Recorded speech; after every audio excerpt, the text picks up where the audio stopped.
ना स्कूल ना होमवर्क।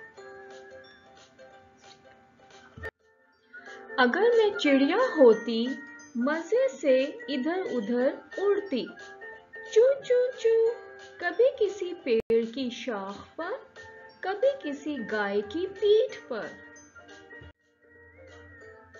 ना पाँव मैले होते, ना जूते मोजे पहनती। अगर मैं चिड़िया होती, खेत में जाकर दाना चुगती, क्यारी में से कीड़े खाती। ना खांसी होती, ना दवा पीती। अगर मैं चिड़िया होती, चोंच में भरकर पानी लाती, कीचड़ में नहाती। ना कपड़े गंदे होते, ना डांट पड़ती। अगर मैं चिड़िया होती, तिनके कागज पिनिया चुन कर लाती, जैसा चाहती घर बनाती।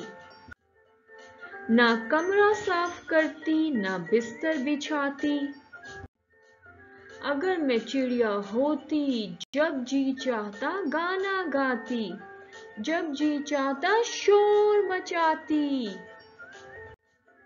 ना स्कूल जाती, ना होमवर्क करती,